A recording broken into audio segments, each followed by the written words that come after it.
Seja bem-vindo a mais uma aula comentada ATC. Uma realização ATC, Escola de Aviação Civil. Eu sou o Leonardo Canali. E eu sou o Fernando Fonseca. E nesse episódio nós vamos falar sobre os instrumentos e hélice. Para alunos ATC, esse episódio comenta a aula Conhecimentos Técnicos 9, Instrumentos e Hélices, dos cursos de piloto privado e piloto comercial de avião e helicóptero. Se você não é aluno ATC e não tem acesso ao curso, vai poder aprender também. Aproveite esse episódio e vamos voar juntos. Vamos lá, Fonseca. Vamos lá, Léo. CT, Conhecimentos Técnicos. Hora de falar dos reloginhos. Nossa, o Inva fica doido, né? Ele fica bravo, hein? Relógio, meu filho. Relógio. Relógio é o que você tem na sua casa. Aqui no avião é instrumento. Instrumento. Puta, não mas fala... aí fala, mas o Inva, é instrumento musical? Não. Não é esse tipo de instrumento. São instrumentos de medição. Isso. Que medem determinadas coisas que estão lá no painel do nosso avião. Né? Então, os instrumentos, basicamente, são medidores, vamos colocar assim, de parâmetros específicos. Pode ser velocidade, altitude, pressão do óleo, pressão de admissão, temperatura do cilindro, temperatura do ar externo, proa magnética, enfim. Giro direcional, turning bank, tudo. Tudo isso é instrumento. Perfeito. Ou seja, tudo que você vê lá no painel do avião é instrumento. É instrumento. Mas, se fosse tão fácil quanto isso, a gente não ia ter uma aula para instrumentos. Opa, A ANAC exige que você saiba um pouco mais. Além de saber o funcionamento dos instrumentos, ela exige também que você conheça, por exemplo, a classificação dos instrumentos. Então, os instrumentos são divididos, pessoal, em 4 classes, 4 tipos de instrumento, que são eles, Fonseca. Nós temos o de navegação, o instrumento de voo, o instrumento do motor e o instrumento do avião. Então, o instrumento de navegação são aqueles instrumentos que nos ajudam a navegar. Perfeito. Os instrumentos de voo são aqueles que nos dão parâmetros sobre o nosso voo. Os instrumentos do motor são aqueles que dão parâmetros sobre o motor. Do funcionamento do motor. E os instrumentos do avião são aqueles que dão parâmetros dos sistemas do avião. Então, vamos dar um ou mais exemplos de cada um. Vamos lá. Instrumentos de navegação. Fonseca, um exemplo. Então, a gente tem a bússola. Bússola é um bom exemplo. Temos o giro direcional. Se tiver o VOR. Também temos o VOR. O ADF. Né? Isso mesmo. Instrumentos de voo. Aí são os principais, né? Que é o velocímetro, o altímetro e o climb. E ainda tem os tem principais, mas tem alguns outros. Tem alguns outros, pode ser, por exemplo, o horizonte artificial. O horizonte artificial. Porque são instrumentos que vão falar do voo, né?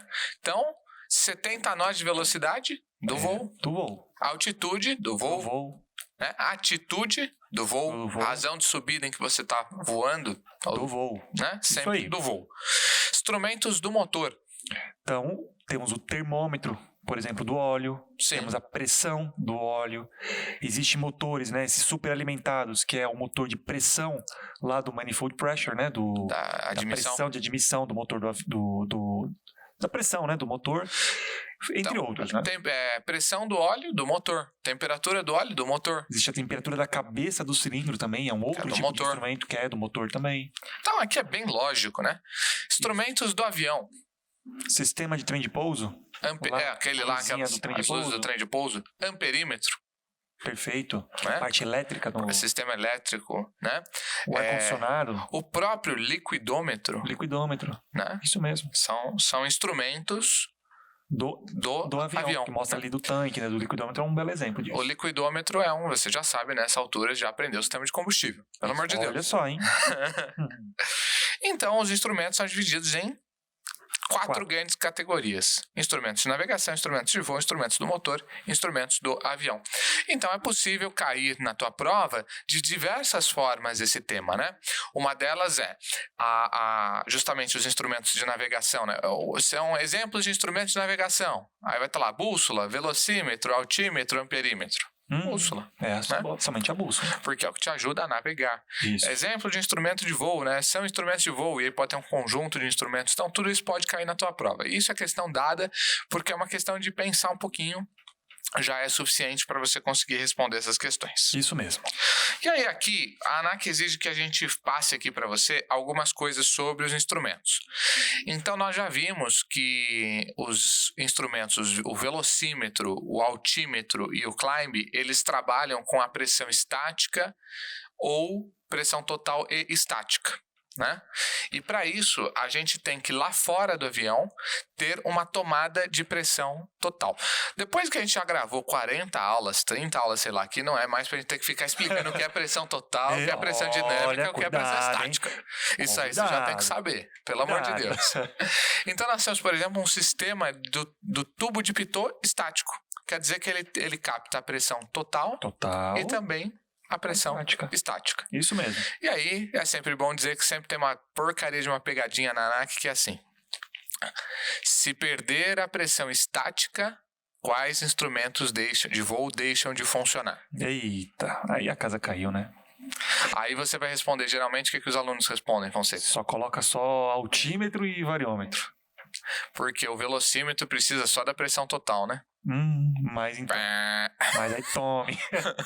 Menos um ponto. Meio ponto. Porque o velocímetro, na verdade, ele precisa da pressão dinâmica. Isso.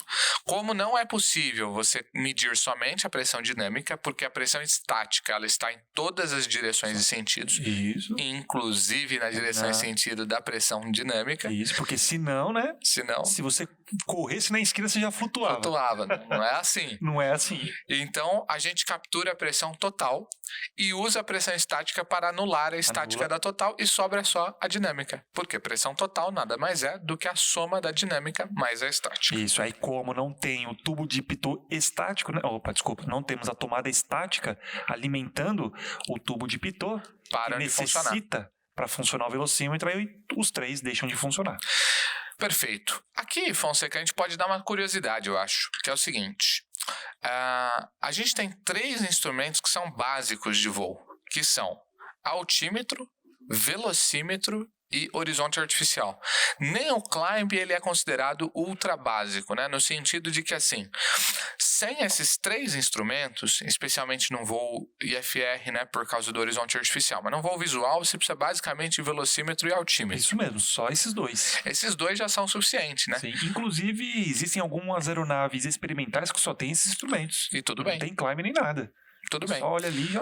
Porque o climb é um certo preciosismo, né? Se você tem um altímetro, você já consegue estimar ali, conseguir perceber a sua razão de subida, né? Perfeito, isso mesmo. Inclusive,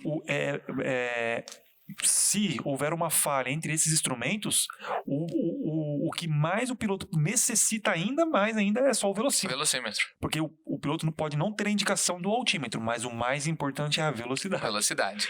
Agora, isso no visual. No visual. Se tiver instrumentos, aí você precisa dos 3, isso, né? Aí é o conjunto dos 3, não pode ter falha. Não pode ter falha, é. E é muito interessante que a gente pode ver algumas aeronaves glass cockpit, né? Ou seja, tudo com tela, né?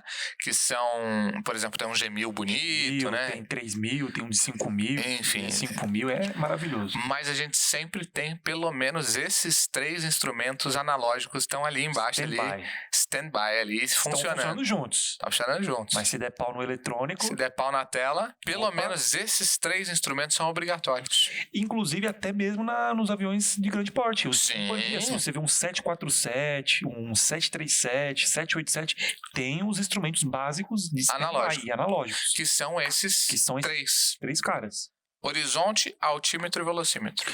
A Airbus, os últimos modelos começaram a retirar. Mas eu acredito que a confiabilidade é tão enorme. A confiabilidade está subindo no tanto sistema que acabou... Conseguiram essa autorização. Na certificação. Perfeito, isso. Mas algumas outras aeronaves Boeing ainda utiliza esse método mais antigo, né? Porque assim, pessoal, a Airbus não pode chegar e falar assim, não quero pôr esses instrumentos, não. Não tô afim. Não é assim, né? Então ela tem que certificar o avião com e sem aqueles instrumentos. Isso. E essa certificação, ela vai avaliar. Então, se as certificadoras principais do mundo, né, principalmente a FAA e a ESA, né, que é a americana e a europeia, respectivamente, autorizaram, de modo geral, todas do mundo vão autorizar, porque elas têm critérios bastante rigorosos, né? Então, se tirou esse stand-by, quer dizer que realmente tá ultra confiável os outros. E talvez a Boeing ainda não chegou nesse nível, né? Cada um tem as suas próprias tecnologias, ou Boeing, ela simplesmente não quis. Isso, ou pra Boeing, pra ela é importante ter esses dois. O custo de certificação, às vezes, eu vou ter que recertificar. Quer saber? Mantém lá. Eu até gostaria de tirar, até seria legal, menos peso, menos coisa menos coisa para dar problema. Mas, putz, o custo de recertificação é tão alto, põe lá essas porcarias lá e acabou. Isso aí. Mas é bom, uma porcaria boa. Exatamente. Bom, aí a gente pode ter os manômetros, né, nos instrumentos. Então a gente pode ter manômetro. O que é um manômetro, Fonseca? É um medidor de pressão. Medidor de pressão. Isso. Manômetro. Interessante. Então, existe o barômetro, mas o barômetro ele vai ver a medição da pressão ali da atmosfera e acabou. Sim. Né? Já o manômetro é em relação aos instrumentos do avião em si. Perfeito. Então, tem dois modelinhos, tipos. Né? Dois modelinhos. O manômetro de pressão absoluta, o que é isso? Então, o de pressão absoluta vai ser a pressão que aquele instrumento ele vai ler em relação à pressão externa da atmosfera absoluta. E a relativa é entre duas pressões dentro do próprio sistema. Simples assim. Isso. Então, a pressão absoluta, ela tem como zero a zero mesmo. Isso. E a pressão relativa ao zero é a pressão atmosférica. Isso mesmo. Então, um exemplo de pressão relativa, quando você vai lá no carro, no posto, e vai colocar 30 PSI de pressão no pneu, aquilo é pressão relativa. Então, você vai por 30 PSI acima da pressão atmosférica, que já está uns 14, 15. Isso mesmo. Então, a pressão relativa. Relativa a quê? Relativa à pressão atmosférica. Então, é 30 PSI acima da pressão atmosférica. Aquilo é uma manômetro de pressão relativa. Se fosse absoluta, ele ia medir a atmosférica mais o que você colocou lá. Ia dar, se 30 PSI, ia dar mais ou menos uns 40, 45 na pressão padrão, que é 14,7 PSI. Isso mesmo. Geralmente... Pode comentar, Fonseca. Não, pode ir. Continua seu esclarecimento. Geralmente, pressão relativa, a gente usa a medida PSI, né? Pounds per square inch, ou seja, libra por polegada quadrada. Sim. O PSI geralmente está usado em pressão relativa. Então, se eu falar 12 PSI, não é uma regra, mas geralmente. Sim. Utilizam essa unidade, né? Essa unidade. E pressão absoluta, geralmente a gente usa polegada de mercúrio, milímetro de mercúrio ou hectopascal. Perfeito. E só um adendo, na pressão absoluta é através da cápsula aneroide. Perfeito. Cai na NAC essa desgraça. Isso, que cai. E já na pressão relativa é o tubo de Bourdon. Tubo de Bourdon. Ele parece um apitinho, ou aquele apito de sogra, né? Boa. É apito de sogra que fala? Que você... língua de sogra. Língua de sogra, isso. Que você aperta ele... Então, essa é a pressão relativa, que é o tubo de Bourdon, e na absoluta é a cápsula aneroide. O tubo de Bourdon, então, ele fica enroladinho, quando você coloca a pressão, ele desenrola. E na medida que ele desenrola, ele mexe o ponteiro ou algum sistema eletrônico. Tem uns sistemas, né, de engrenagens que vai mostrar no instrumento. Já o de pressão absoluta é uma cápsula aneroide. O que é uma cápsula aneroide? É uma sanfoninha. Uma sanfoninha. Isso. Que dentro dela... tem vácuo, né? Vácuo. Isso. E aí, a pressão que é introduzida ali, que geralmente é no altímetro, que tem essa cápsula aneroide, é o HPA. Então, na medida que você, piloto, vai ali selecionando pressões maiores ou menores, ela vai modificando essa cápsula em relação ao que está interna e externa, e aí indicando através desses ponteiros, né? Perfeito. Isso aí. Muito bueno. E aí, nós temos os termômetros. O que são termômetros, Fonseca? Pelo amor de Deus. Nada mais, nada menos, medidores de temperatura. Instrumentos simples que assim. medem temperatura. Nós temos termômetros que são elétricos ou a resistência. Sim. O que quer dizer que tem uma resistência que altera a resistência de acordo com a temperatura. Sim. E aí, pela lei de Ohm, que nós aprendemos lá, a tensão vai alterando à medida que a resistência for mexendo. Então, se ficar mais quente, a resistência vai subir ou descer, dependendo do termômetro, e aí ele vai ficar medindo. Esse termômetro, na verdade, ele é um voltímetro. É mesmo. O próprio voltímetro, ele capta através dessa resistência e aí introduz no cartãozinho em volts. Só que em vez de deixar em volts para o usuário, isso. Ele vai deixar em temperatura, grau Celsius, Fahrenheit. Isso mesmo. Mas isso é um troço que cai também. O termômetro elétrico, ele é um voltímetro. Perfeito, né? boa lembrança. Porque a resistência, né, ela vai alterar a a tensão, né? Isso. E aí lá aquele ponteirinho indicando se está carregando ou não, na maioria das vezes quando a gente vê lá nesse tipo de instrumento. Isso mesmo. E aí nós temos o termômetro de pressão de vapor. Isso. Quer dizer que eu coloco o bulbo lá, com vapor, com líquido, e à medida que vai aquecendo, a pressão vai indicando ali para subindo. E aí a temperatura é maior. Isso mesmo. Por isso que é muito utilizado para medir temperatura do óleo. Legal. Então você mergulha aquilo lá dentro do óleo. Isso. E aí fica ali o vaporzinho, por isso que é a vapor, né? E aí recebe essa informação se está aumentando ou não a temperatura, variando, né? Esse termômetro, ele é ou de pressão de vapor, ele é um manômetro. Isso. Porque ele está medindo pressão, mas ele indica temperatura. Isso aí. E por fim, o par termoelétrico. Na verdade, Fonseca, eu cometi um equívoco aqui. O elétrico ou a resistência, na verdade, ele é um amperímetro. Ele mede a amperagem, porque aí se a resistência sobe, nós aprendemos lá, né? Diminui o fluxo de elétrons. Sim. Então é no caso de amperagem. É a amperagem que se altera, tá? O elétrico. Ou a resistência. Porque se eu aumentar a resistência, o que eu faço com o fluxo de elétrons? Ela vai derrubar. Então eu fico medindo a amperagem. Né? Mantenho uma tensão, uma voltagem constante. O fluxo, esses átomos ali. Então, dependendo, se aumentar a temperatura, por exemplo, ele pode dificultar o fluxo de elétrons, né? E aí a corrente vai cair. Então, ali é um amperímetro. Tudo bem. E aí, agora sim, no par termoelétrico, é um voltímetro. Porque eu tenho um par termoelétrico, que nada mais é do que como se fosse dois ferrinhos, que à medida que a gente aquece ele gera energia elétrica, dá diferença de potencial. Diferença de potencial, né?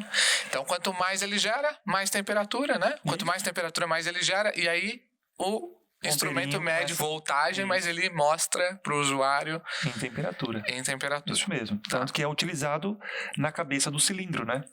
Então vai ter realmente esses ferrinhos lá fazendo essa combinação, vendo as diferenças que vai ter de potencial elétrico, só que indica para o piloto em temperatura. A diferença de potencial vai variar de acordo com a própria temperatura. Isso, dentro da cabeça do cilindro. Então, o que tem que saber aqui é que existe um termômetro elétrico ou a resistência, um termômetro de vapor, esse é usado para medir a pressão do óleo do motor, a temperatura do óleo do motor, e o par termoelétrico, que é utilizado na cabeça do cilindro. Isso mesmo. Fechou? Concluímos aqui essa parte de termômetros. Bom, aí nós temos um giroscópio, mas para que raios eu tenho que ter um giroscópio no meu avião, Fonseca? Olha, não sei.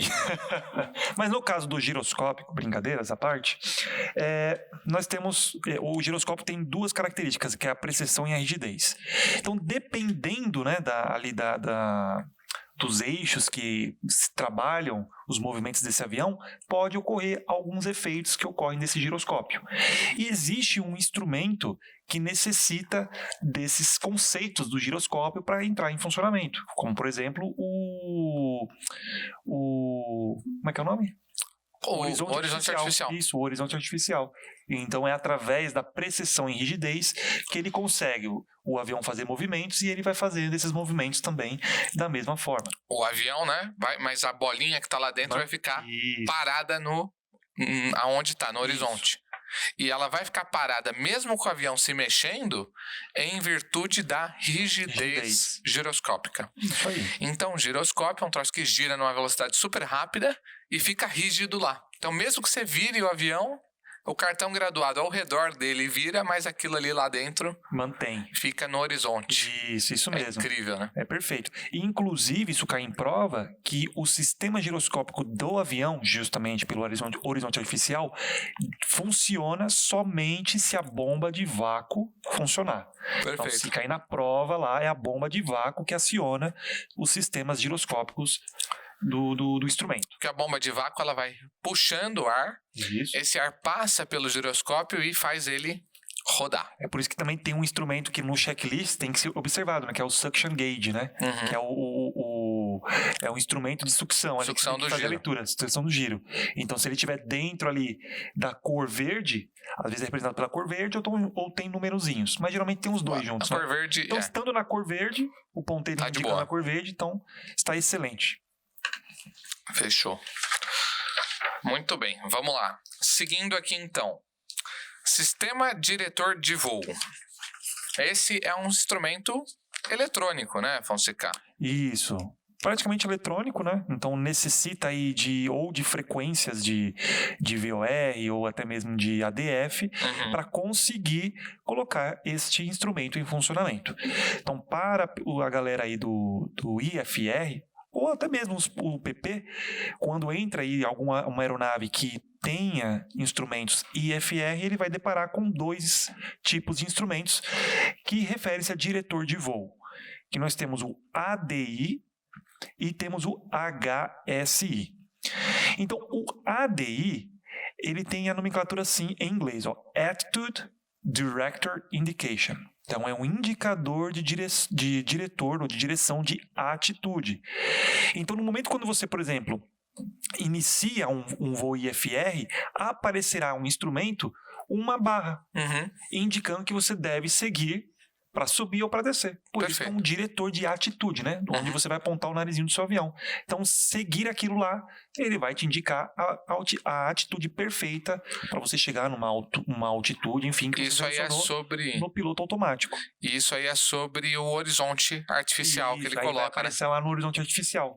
Isso mesmo. Precisa estar numa frequência ou no sistema eletrônico. E temos o HSI, que significa Horizontal Situation Indicator. Então, é um indicador de situação horizontal. Mas aí, no caso desse HSI, são 2 instrumentos em um só. 2 leitores, né, em um só. Que dentro dele nós teremos o VOR e o ADF. Então, nesse caso, sim, aí você precisa da frequência. Aí sim se coloca a frequência. Isso, porque no ADI ele vai não precisa. Então, mas no ADI, no caso, ele pode aparecer ou não se você selecionar o piloto automático. Ah, sim, perfeito. Quando você clica no piloto automático. Ele aparece por si só. Você pode... Aí ele vai dar a cruzeta no piloto automático. Mas não necessariamente você precisa estar numa frequência. Você pode só pôr HDG, altitude, né? Porque aqui, como o próprio nome diz, é a atitude do avião. Então não precisa estar numa frequência de VOR ou de NDB. Isso não. Então o ADI geralmente ele também vai atuar em conjunto com o autopilot. Isso mesmo. E o HSI é o ADI mais... Isso, com a frequência que você colocar do VOR junto com o NDB. E o ADF, né? Então é tudo no junto. caso é o ADF. É o ADF, o VOR receptor e o horizonte e o indicador de atitude, tudo junto. Isso mesmo. Né? Sistema integrado. Perfeito, isso. Esse é eletrônico, tá, pessoal? Isso aqui não é analógico. Não é. O horizonte artificial é analógico, tá, pessoal? Assim, isso sim. Existe um horizonte artificial analógico. Perfeito, isso aí. Eles podem também mostrar junto... em super moderno, você pode ter um HSI com uma speed tape do lado, né? Uma fita de velocidade, ainda do outro uma fita de altitude. Tudo eletrônico. Sim, mostrando até mesmo o climb também ele mostra. E tudo eletrônico. Legal demais. É bem interessante. Beleza. Bom, aí nós temos o tacômetro. O que é o tacômetro? Então, o tacômetro nada mais nada menos é o leitor do medidor lá de rotação da sua hélice do avião. Tem um tacômetro no carro. Isso, o tacômetro, perfeito. Que mostra ali o giro do motor. O giro, do eixo de manivelas do motor, né? E é a mesma coisa no avião. É a mesma coisa no avião. Então, ela vai geralmente medir em rotações por minuto. Então, 2.000 rotações por minuto, né? 3.000 rotações por minuto, 5.000, 7.000, né? No caso de um Rotax. Rotax geralmente chega a 5.000, né? Uns 5, 6 Porque assim, a gente, o que chega nos carros, né? Mas o motor aeronáutico mesmo é 2.000 e pouco RPM no máximo. Só isso, 2.500 lá do Cessna já tá no ponteiro vermelho. Já tá na leitura vermelha ali. Tem uns Lycoms de 2.650, 2.700 no limite. Isso mesmo. Parece motor a diesel, né? Motor a diesel que é assim. Os caminhões também. Se você perceber o tacômetro de um caminhão, 2 a 3 ali, 1.000 giros. Mais nada. Máximo, porque é a diesel. Isso, é a diesel. Show. E aí nós temos 2 tipos de tacômetro. Quais são? Então ele pode, né? O tacômetro ele pode receber essa informação através de um mecânico, então por um sistema de centrifugação. Então são 2 pezinhos ali que, na medida que vai aumentando a velocidade, ela vai aumentando a força centrífuga. Aumentando essa força centrífuga, então eles vão se afastando. E se diminuir essa velocidade, eles vão se encontrando, né? Vai diminuindo essa distância. E tem por elétrico. E aí isso aí tem um mecanismo que vai mexer os ponteiros. Isso, E aí, através desse movimento, né, que vai fazendo de expandir ou contrair, modifica o ponteiro do tacômetro. Nesse caso, a gente precisa de um cabo de aço. Isso. Que vai ser ligado à manivela e vai levar lá para dentro o giro para dentro do instrumento. Isso então mesmo. O cabo fica girando num conduíte. Perfeito. Quando você... É o caso do avião, do Cessna, da maior parte dos aviões, né? É isso aí. Quando você vê o ponteiro oscilando, tá? Você sabe que ele está flutuando. Você percebe que não é uma flutuação do giro do motor. Pode ser. Mas isso aí você geralmente ouve. E sente. Um som, né? O som muda, Isso mesmo. E também fica claro no ponteiro, você vê o ponteiro. Existe uma flutuação, não sei se você já pegou um avião assim? Já. O ponteiro flutuando. É meio chatinho. É chato, você não consegue cravar nunca. Isso mesmo. Porque não para nunca. Isso, você tem que ficar com a manete ali toda hora. Não adianta. Então você tem que deixar ele quieto lá, porque senão... Não, fica sem mão, né? A leitura tá prejudicada.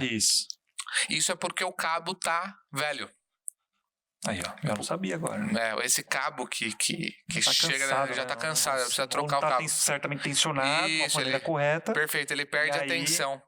E aí quando gira lá, ele faz tipo uma barriga no cabo e chega lá. Então isso como é o nome? Gera tipo um delay na informação que chega lá, e depois chega certa, só que entra um delay de novo, e aí ele fica oscilando. Né? Fica oscilando ali. Então isso aí é o cabo que tá zoado. Fadigado. Trabalhou muito. Tem que trocar o cabo. Troca o cabo do bichinho. E tem o elétrico. Isso. O elétrico é um motorzinho, um gerador. Isso. Conectado, um geradorzinho minúsculo conectado no eixo do motor, que conforme ele gira mais, ele gera mais energia elétrica. Isso. E aí eu vou ver o quê? Um voltímetro lá. Isso um voltímetro, só que eu vou medir em RPM. E geralmente os aviões que tem essas telas eletrônicas, né, G1000, então aparece tudo tem lá por tacômetro elétrico. Não tem jeito. Isso aí. Perfeito. Torquímetro.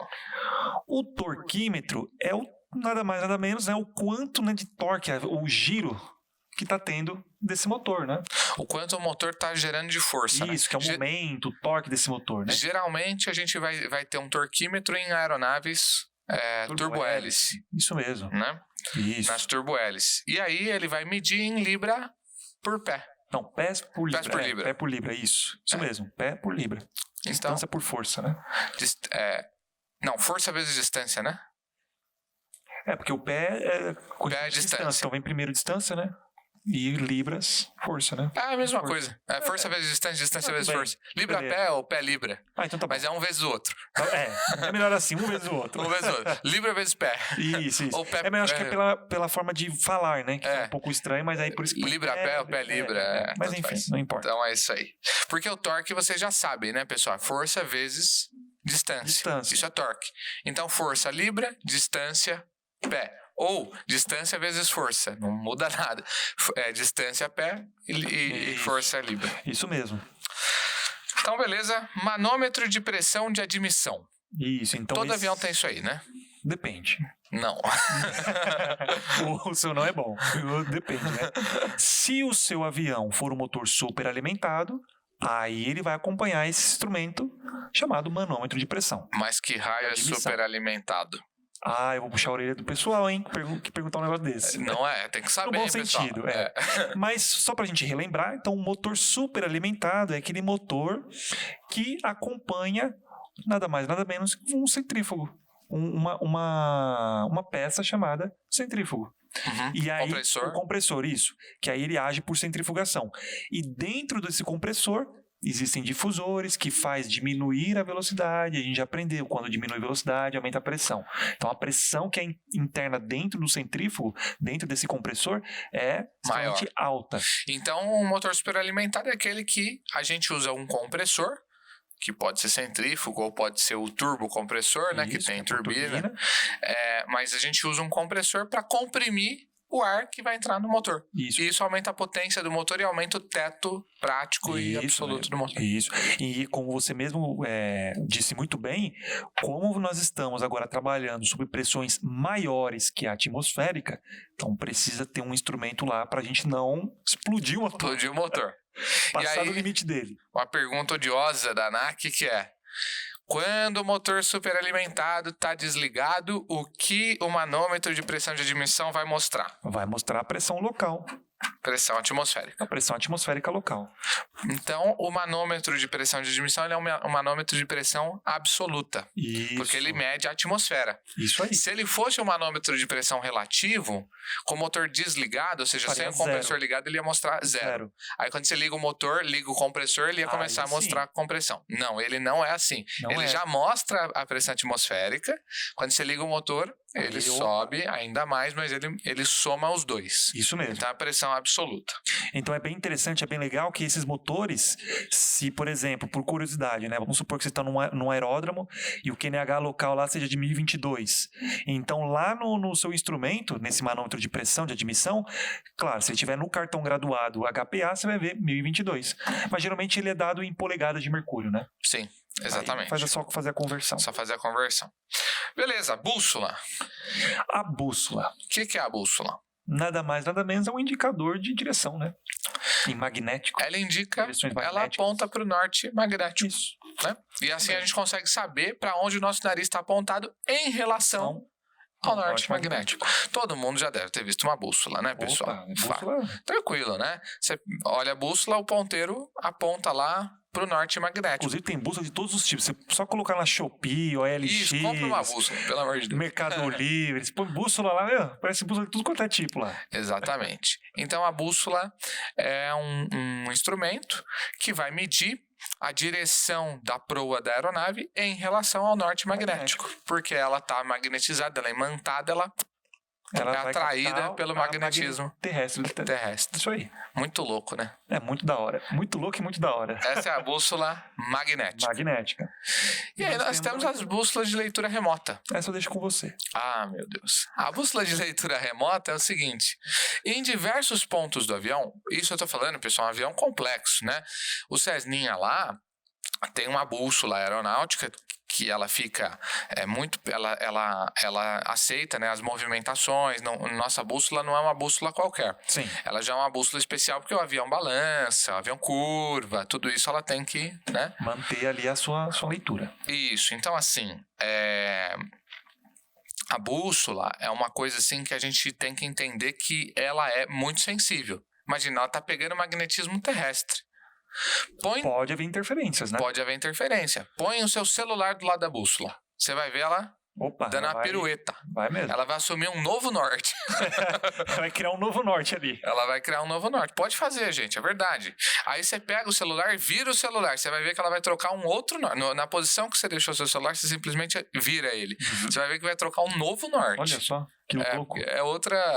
Ou seja, bate uma brisa bate uma brisa. Porque é o campo magnético do seu celular, que é fraquinho, mas do lado da bússola fica forte, né? Forte. Ele é fraco assim. À medida que você vai se afastando dele, ele dissipa rápido, né? Sim. Mas se você encostar, com certeza o campo magnético vai influenciar. Pois bem, e existe, obviamente, no avião vários celulares. Não só os dos passageiros, mas vários elementos que, assim como o celular, produzem magnetismo. O principal deles é o rádio. Olha, se um celular já causa... Imagina, sei lá, um 737, 200 celulares. Aí fica doido. Vai ficar doido. E o rádio. O que é o rádio, se não um emissor de eletromagnetismo? Ele é ondas eletromagnéticas. Isso mesmo. Né? Então ele está gerando ondas eletromagnéticas que geram espúrios, uma série de coisas. O próprio radar meteorológico do avião também. Tudo. Né? Radar meteorológico, os displays. Pessoal, vou falar que se você pegar uma bússola, dependendo da tua lâmpada de LED, e você chegar, também gera. Olha então, só. assim, também tem. Então, você imagina tudo isso somado, com toda certeza vai gerar imprecisões nas nossas bússolas. Né? E é por esse motivo que um avião complexo, ele tem, às vezes, 4, 5 pontos de leitura da bússola, sempre em lugares estratégicos. Então, geralmente, a gente põe uma bússola na ponta da asa, um leitor, né? Uma bússola. É o Fluxgate que fala, que é a bússola estilo Fluxgate que tem? Fluxgate. Pelo menos no livro do Roma, ele indica que essas bússolas ficam localizadas em pontos estratégicos. Então é isso. Então eu não conhecia esse termo. Mas aí o que acontece? Ela fica localizada em pontos estratégicos, né? Então põe uma na ponta da asa, uma lá no leme, põe em vários lugares. Esses dados, eles vão para um computador central, né? Que pode ser para outras coisas também, não é um computador só para isso, né? Mas tudo bem, vai para um computador central. E esse computador, ele é inteligente pra caramba, porque ele mede, ele pega todos os dados, né, que a bússola está medindo. Então, eu estou medindo que a proa é 250 numa bússola, outra bússola 252, outra 253. Ele tira uma média e entrega para o piloto a média. Olha só, interessante. Que é uma forma de você conseguir um dado mais preciso. Sim. E se você chegar com um celular lá na ponta da asa, né? E encostar lá e sacanear, ele vai perceber que a bússola da ponta da asa está dando um dado muito díspare. Então, por exemplo, todas estão dando 151, 153, 150. Tá ali. E o da ponta da asa está dando 200 e lá vai cacetada. Sim. Ele fala, opa, essa bússola ficou muito louca. E ignora e só calcula a média das outras e entrega para o piloto sem ele nem perceber que houve essa interferência. Isso porque pode acontecer de em alguns momentos do voo você ter isso, né? Então a ideia é, ou então um carregamento que tem, sei lá, alguma carga especial, enfim, pode acontecer, ou que ela ficou muito louca mesmo, ou até mesmo também energizou. Cargas elétricas das nuvens, das estáticas. Elétricas, das nuvens, perfeitamente. Então pode acontecer. O atrito ali que vai gerando, que gera essa eletricidade estática. Isso. Então isso pode acontecer e aí no meio do voo esse sistema inteligente ele vai lá e elimina a bússola ovelha negra. A ovelha negra, sim, a rebelde, né? A rebelde. Quer seguir a norma. E com isso a gente consegue ter uma precisão absoluta, né? E é claro que já foram pensados em pontos estratégicos em que tem menos interferência da estática, menos interferência dos rádios, das antenas, tudo isso já foi pensado. Sim. Né? Mas é um sistema muito sofisticado que dá uma precisão absoluta, né? E sofistica uma coisa tão simples quanto uma bússola. Verdade. Mas mesmo num avião que tem lá seus 5, 6 leitores de bússola, tem a bússola eletrônica, ela tem também a bússola tradicional. Sim. Ali no meio dos dois pilotos no para-brisa. Tá lá. Tá quietinha lá. Se tudo der pau, tem pelo menos uma bússola. Tem que ter uma bússola, pelo menos, né? Mesmo que todas as outras dê uma zica lá qualquer. Exatamente. Fluxômetro, Fonseca.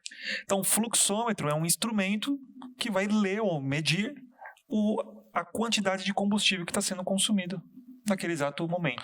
Tem um outro nome também que o pessoal costuma chamar, né? Que é fuel flow. Fuel flow. Fluxo de combustível. Isso mesmo. Então, vou dar um exemplo. 3 toneladas hora. Sim. Pode ser, né? 3 toneladas de combustível por hora. Tem avião que até mais. Muito mais. Até avião que é 5 toneladas de combustível por hora por motor. Por dados por curiosidades que eu já vi assim na internet, os vilões aí é o MD-11. MD-11. São os mais beberrões que tem. E ainda são 3, né? E são 3 motores, né? Eles bebem muito. São gastões mesmo. Caramba. Muito. É bem interessante. Então, mas é coisa absurda, né? Absurda. Eu acho que mesmo o Neo, talvez 3.000 libras, 4.000 libras em cruzeiro por motor, por hora não me surpreenderia. 3.000 libras, mesmo um motor moderno, 3, 4.000 libras, mesmo um motor moderno, novo, né? Ou seja, o consumo de combustível, pessoal, é muito grande. E aqui vale mais uma curiosidade. Hoje eu tô o cara das curiosidades. Tem uma outra que eu tenho também. Então vamos lá, vai a sua primeiro. Que inclusive esses motores, a reação, né, existe uma continha não, uma fórmula, né, uma forma mais melhor dizer, uma fórmula, justamente que é entre a eficiência global desse motor com a eficiência térmica desse motor, eles vão, quanto maior for essas numerações, melhor será o consumo desse avião. Sim. Então, no fluxômetro aí desses grandes aviões, que é um pouco diferente a medição em relação ao motor a pistão, ou até mesmo de turbohélice, através da eficiência global com a eficiência térmica do motor. É lógico, isso vai englobar material, combustível, óleo, uma série de fatores para contribuir. Sim, quanto maior for a eficiência térmica, mais ele aproveita a energia do combustível. Ou seja, menos combustível ele precisa. Porque daquele pouco que ele tem, ele já aproveita bastante. Perfeito, isso mesmo. Tá? A curiosidade que eu tenho é que em Guarulhos, Quem já foi viajar, por exemplo, no aeroporto de Guarulhos, vários aeroportos, tá? Vou falar de Guarulhos, que é um senhor aeroporto, né? Sim. Sem dúvida, o aeroporto não é o maior porque tem o Galeão, mas ele é o maior em termos de movimentação, com certeza. Guarulhos é o cara dos aeroportos, isso, né? Mesmo. Então, não sei se você já reparou, você nunca viu chegar combustível de caminhão lá em Guarulhos. Não tem. Realmente, eu nunca Porque vi. o combustível chega dutado em Guarulhos. Olha. É por dutos. Sim. E ele tem até o último estágio do refino do querosene acontece em Guarulhos. Olha. Lá mesmo. Tem tipo uma mini refinaria lá. Por isso que eu já vi que uma parte assim, por trás ali de Guarulhos tem não é galão, como é que fala? Torres, uns tanques. Tanques, isso. Imensos. Perfeito. Da Petrobras. Perfeito. Então, são eles. Então. São eles, porque eles saem da onde eles são produzidos por dutos. Sim. Chegam lá, tem a última etapa do refino e por dutos também vão pro pátio. Olha. Lá até tem caminhão no pátio, mas tem no pátio, no chão, tem já tipo uma abertura, sim. O cara vai lá, engata a mangueira e sai do chão direto. Já vai colocar na asinha do avião. Exato. Em algumas posições remotas você precisa levar com combustível, com caminhão. Sim. Mas você não pega esse caminhão, ele pegou ali na refinaria, ali de dentro do aeroporto mesmo. Isso por quê, pessoal? Você imagina que num voo internacional, num voo internacional aqui para nós, né? Que seria um voo para a Europa, um voo para os Estados Unidos e tal, você tá falando de um avião que às vezes para você dar aquela completada... Completa aí, senhor. Completa. São 120 toneladas, 100 toneladas só de querosene. Só de líquido. O querosene tem uma densidade de 0,7 mais ou menos, né? Sim. Então quer dizer que 100 toneladas dá 700 litros, né? 700 mil litros. Isso, 700 mil litros. 700 mil litros, né? 100 toneladas de combustível dá 700 mil litros. Quanto cabe um caminhão de posto, assim, geralmente? Eu já vi 50, 10 mil. Eu acho que já vi de 50. 50 mil são enormes. É 10 mil, mas 10 mil. Eu acho que é 10 mil. 20 mil. Esses caminhões de combustível que você vê em posto é 20 mil, 10 mil litros, 15 mil litros. Que vai abastecer carro pra caramba. Quer dizer que você precisaria, meu amigo, de uns 10 caminhãozinhos desse. Imagina subir a serra e chegando em Guarulhos. Meu, travava São Paulo, né? Pra cada avião, hein? Vamos por 7. Tá bom, quantos aviões chegam no... 7 são... aviões chegam em Guarulhos. 7 são 70 mil litros. Ó. Meu Deus. É muito. Então vamos lá. Só pra gente não dar os dados incorretos pros alunos. Vamos lá. 100 toneladas. Sim. São 100 mil quilos. Isso. Certo? 100 toneladas, 100 mil quilos.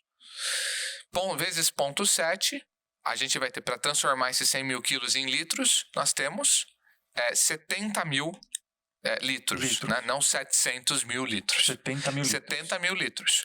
Se cada caminhãozinho comportar 10 mil litros, são 7 caminhõezinhos daquele para poder fazer o abastecimento de um avião, completar.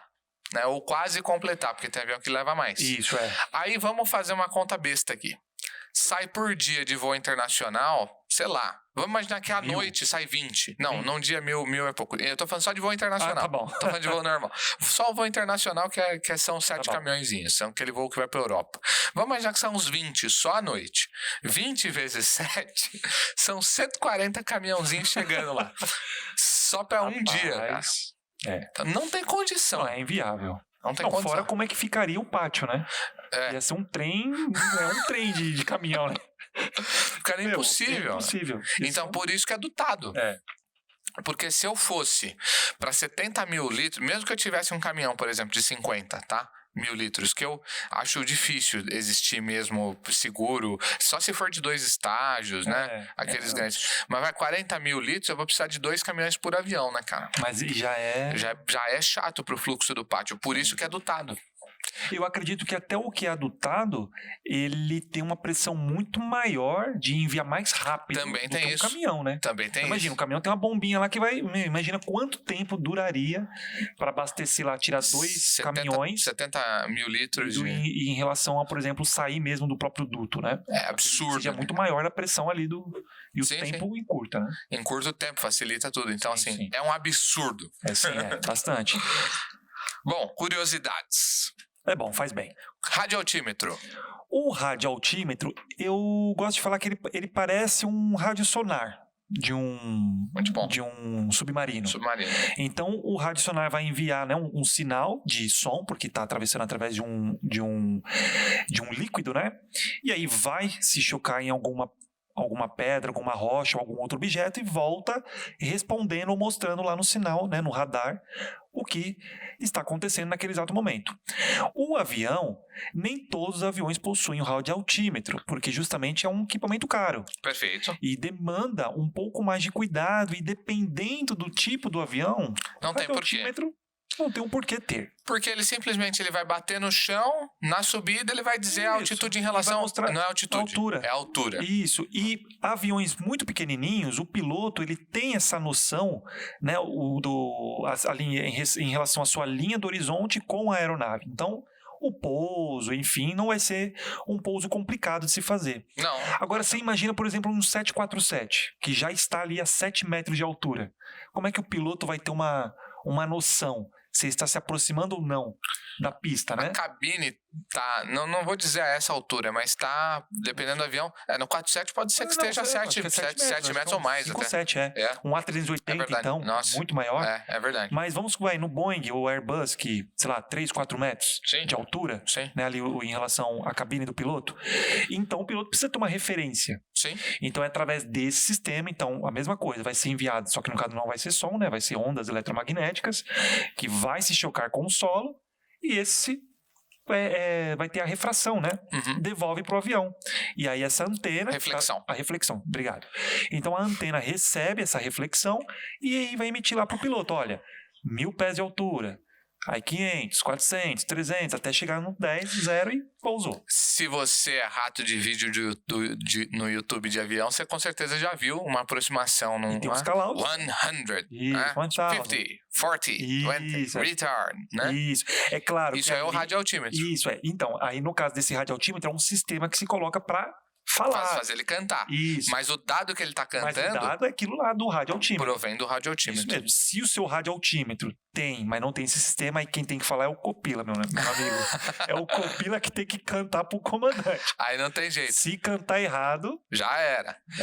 Por que esse sistema é melhor? Porque às vezes tem uma diferença de pressão naquele exato momento. Tal. Então o radioaltímetro ele é preciso. Então quando ele falou 100, meu amigo, você tá 100 pés. Isso mesmo. Pode ter certeza. E você pode ver que o radioaltímetro ele vai começar a ter uma precisão muito maior a partir de 2.500 pés. Sim. Tanto que existem os radioaltímetros analógicos que o ponteiro inicia nos 2.500 pés para baixo, né? Para baixo, Então, a partir de porque quando tá muito em cima, né, essa reflexão não volta e também não faz sentido. Não faz sentido. Se você tá a mais de 2.500 pés de altura, usa o altímetro. Isso vai pro altímetro. Porque o altímetro tem a pressão suficiente. Agora, quando você tá perto do chão, às vezes você tem ali um erro de 30 pés, 50 pés, só que isso perto do chão faz toda a diferença. Perfeito. Isso lá em cima...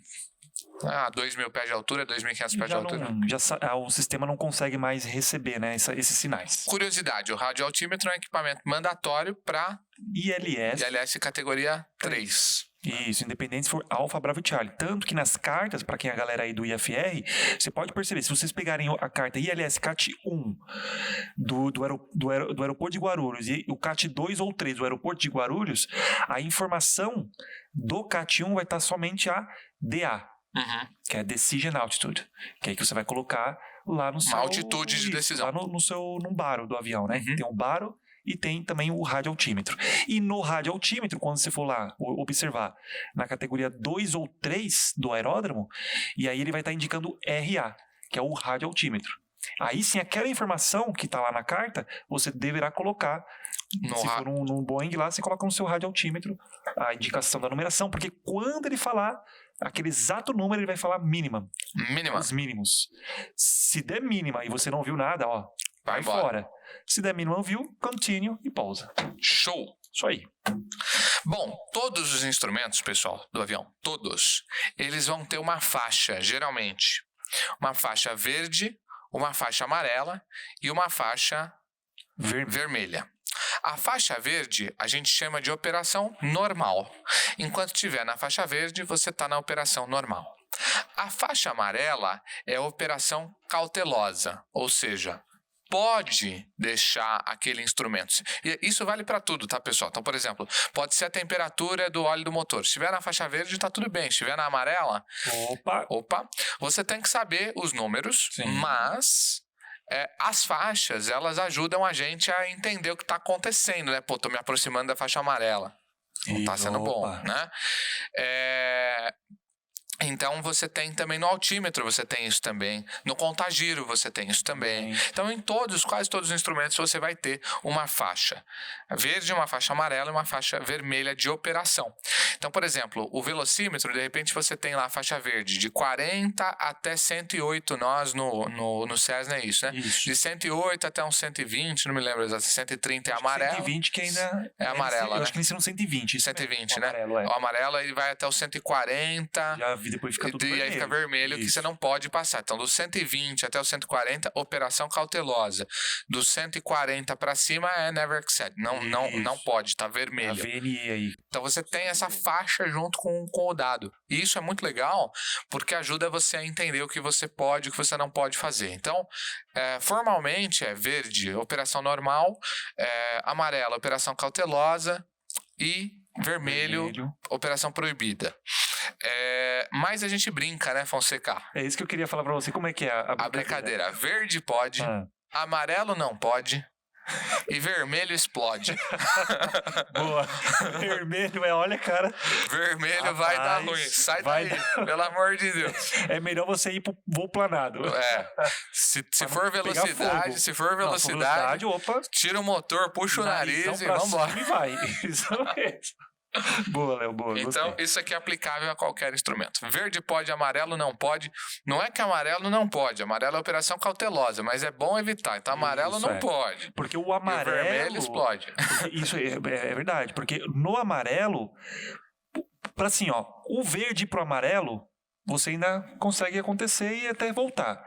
Agora, o amarelo voltar pro verde é meio complicado. Pode ser mais difícil. Exato. Mais difícil. E pode ser que o amarelo dispare diretamente pro vermelho. Se você tá vendo a pressão, a temperatura, por exemplo, subir, dentro do amarelo você já tá com problema. Isso, porque voltar vai ser difícil. Perto do amarelo você já tá... Que é o caution, né? Tem que tomar cuidado. Então, amarelo não pode. Não pode. Pronto. O vermelhinho explode. Resolvido.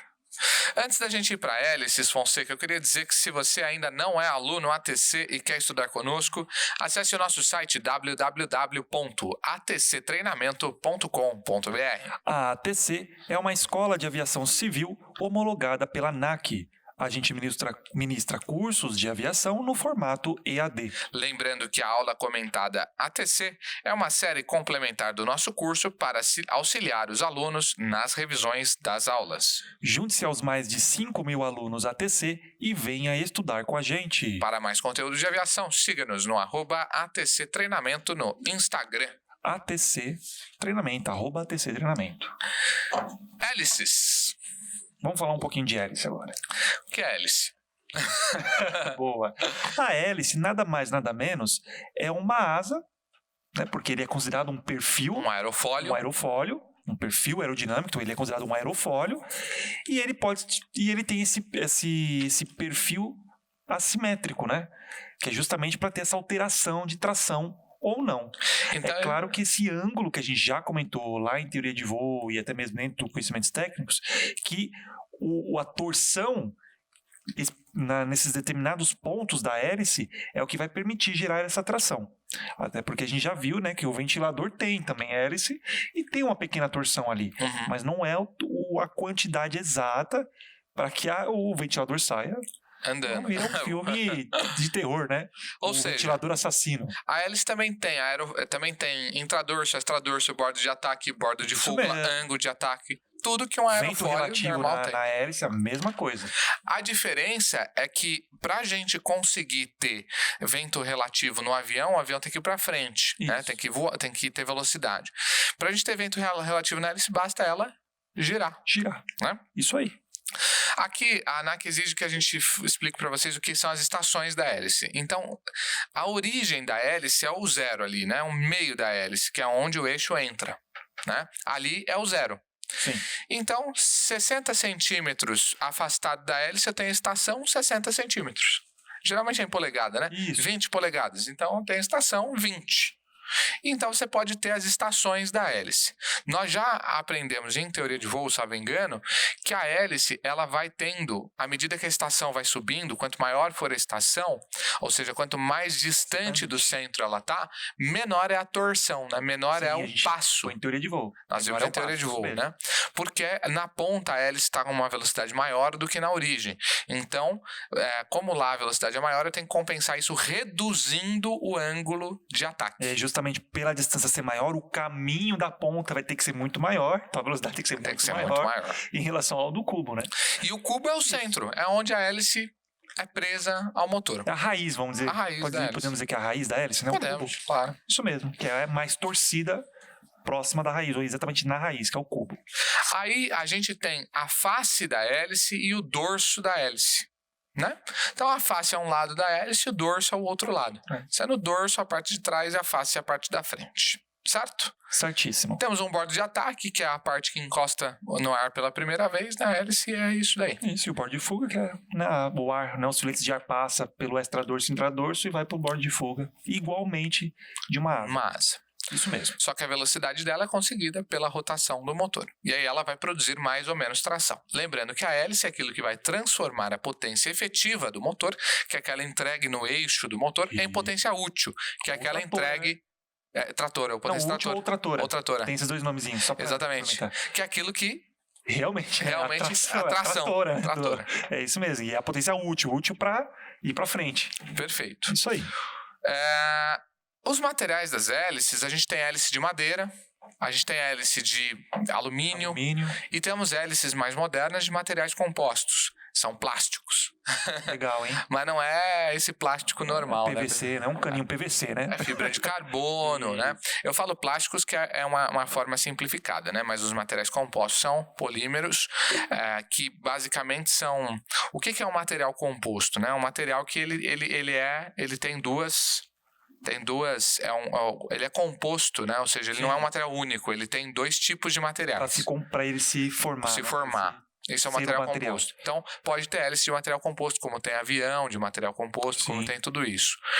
E a ideia aqui é que a gente pega uma manta, por exemplo, de fibra de vidro, ou uma manta de fibra de carbono, passe uma resina, que é uma espécie de cola, grosseiramente falando, e aí a gente pega uma outra manta e coloca em cima. Só que eu pego o sentido da fibra da manta e dou uma giradinha. Eu não ponho todas as fibras no mesmo sentido. Eu vou colocando um ângulo entre cada uma das fibras, cada uma das camadas. Para ter resistência, né? Para ter a resistência que eu quero. Então o engenheiro, ele calcula o ângulo que eu tenho que fazer entre as fibras. Eu vou fazer, 200 camadas. Então você põe uma camada assim, uma camada 20 graus para lá, uma 50 graus para cá. E o engenheiro de materiais, ele é capaz de fazer esse cálculo para promover a resistência exata que ele quer. Interessante, né? Mesmo. Porque se ele fizer um material muito, muito, muito duro, a hélice, por exemplo, ela pode partir no momento que fizer a tração. Ela tem que ter algum grau de flexibilidade. Um grande exemplo que a gente pode falar é as treliças, né? Treliças. A gente vê as treliças são vários barras, né, em ângulos diferentes ali. Para dar resistência. E a resistência é muito maior. Exato. E o material composto ele é exatamente isso. Olha, bem interessante que agora que eu lembrei, curiosidade, foi através do Discovery Channel que eu vi, que era os aviões que estavam sendo construídos com fibra de carbono, fibra de vidro. Sim, muitos. E tem um que eles falam que tem um sistema que é o sistema Honeycomb. Isso, Honeycomb. Ele emite uma colmeia. E aí o rapaz, ele fez um teste, né? Colocou lá fez até com papel. Bem interessante. Aí no modelo mais simples, amassava. No modelo nesse estilo Honeycomb, o cara colocou peso, pulou e não desfazia. É interessante. É incrível. Só pelo fato de ter essas diferenças, né? Aumenta a resistência. O Honeycomb, ele é uma evolução do material composto, né? Porque você pega, de um lado você pega essa fibra com resina, é um sanduíche. Isso. Do outro a fibra com resina, então é como se fosse o pão de forma de um lado e do outro. Nada mais é do que um material composto normal. Sim. Ou seja, as fibras lá da fibra de carbono, lá com a resina e tal. Só que no meio coloca-se uma colmeia de material composto super fina que parece uma colmeia peso ridícula. Não, irrisório, tira o peso do avião. Exato. O material que o avião teria lá. Exato. Porque dentro, essa colmeia tem um peso irrisório, é ridiculamente baixo. Mas ele eleva muito. Então, ao invés de eu fazer 20 camadas, ou 100 camadas, por exemplo, eu faço 10 num sanduíche e 10 no outro. Ou seja, eu tenho só 20% do peso. E eu coloco um Honeycomb ali no meio com 20% do peso. 20, 60%. Economizei 40%. E às vezes eu tenho mais resistência, cara. Sim. É impressionante. Outra bem legal que eu vi. Olha, hoje é o dia da curiosidade. Mas uma bem interessante também, que foi até na Discovery Channel, era a respeito esses materiais colocando em posições, né, de camadas. Então, o cara, esse apresentador, ele fez com livros. Então, pegou... interessante. Não sei se você já chegou a ver isso. Não. Então, ele pegou um calhamaço de telefone, né? Lista telefônica e justamente com outro. E aí colocou folha por folha. Já vi. Foi folha com folha. Folha por folha. Aguentou tonelada. Puxava o carro de um cabo de um lado e com o outro e não desfazia, não rasgava. Pelo atrito que foi criado. E aí gera muita resistência, né? Muito incrível. Interessante, com folhas de papel. Então, é interessante. Física é maravilhosa. Energia não, tecnologia dos materiais. É maravilhoso, muito bem. É muito legal. Então, as hélices podem ser de materiais compostos. Tem até hélice Honeycomb. Tem. Elas são mais leves, né? E são super resistentes. Hélices, então, pode ser de materiais compostos, hélices de metal e hélices de madeira. É claro que o que pode ser que caia na prova de vocês é que hélices de madeira são para potências de motores mais baixinhos, menores. E hélices, né, que exija um pouco mais aí de força para potências mais elevadas.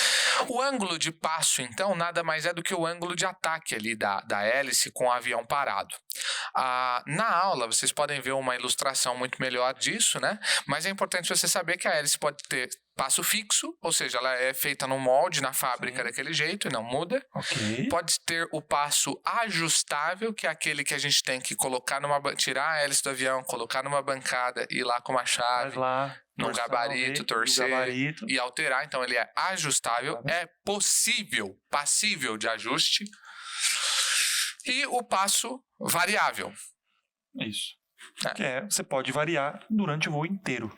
Exato. E aí essa variação depende, né? Pode ser manual ou automática. Manual com a nossa querida manete azul. Vai ter a nossa manetezinha lá da cor azul. Então, manual é você que vai modificar esse passo. E o automático dependerá, né? Porque geralmente o automático é chamado pelo governador. E esse governador, ele pode ser aromático. Aromático, usou perfume. Desculpa, aeromático, hidráulico ou elétrico. Ou seja, esse governador, à medida que vai aumentando ou diminuindo a pressão lá dentro, né, ele vai ajustando o passo da hélice. A ideia é a seguinte: quanto mais potência você pede, maior o passo ele faz. Isso. De modo que ele mantém a rotação constante. Nesse tipo de motor, geralmente eles são superalimentados, você vai medir a aceleração não pela rotação, mas pelo manifold pressure, pela pressão de admissão. Que é na cor preta, né? Exatamente, esse tipo de avião. E aí ele vai manter. Aí a ideia é a seguinte: quanto mais potência você der, mais pressão você põe nesse governador e aí mais ele dá passo. Isso. Compensando a potência com o arrasto, porque se ele der mais passo, vai aumentar o arrasto, mantendo a velocidade constante. Isso mesmo. Se for aeromática, essa pressão vai chegar no governador com pressão de ar. Pneumática, uma pressão de ar. Isso. Então, um governador aeromático. Se for hidráulico, ele vai chegar essa pressão lá para o governador atuar com uma pressão de óleo. Por óleo. Óleo, né? Então, óleo. E se for elétrico, vai chegar uma informação que vai elétrica. Vai ter um geradorzinho elétrico. Vai ter um gerador que vai fazer ele fazer esse comando, isso mesmo.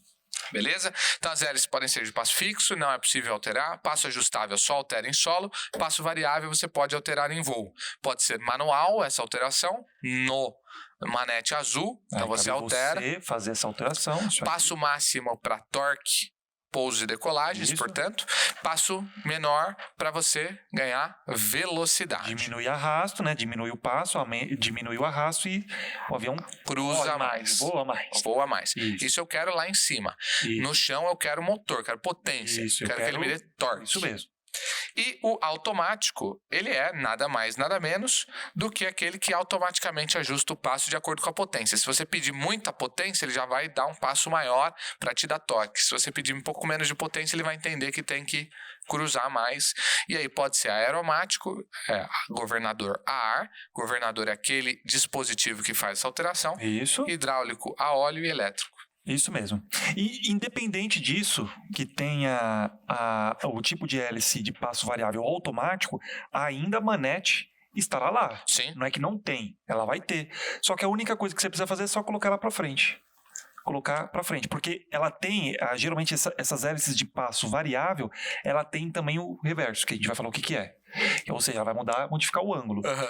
Então, nesse tipo de avião, que tem um passo variável automático, você precisa colocar na posição máxima, e aí, na potência, esse governador que vai fazer essas alterações automaticamente. Perfeito. Isso aí.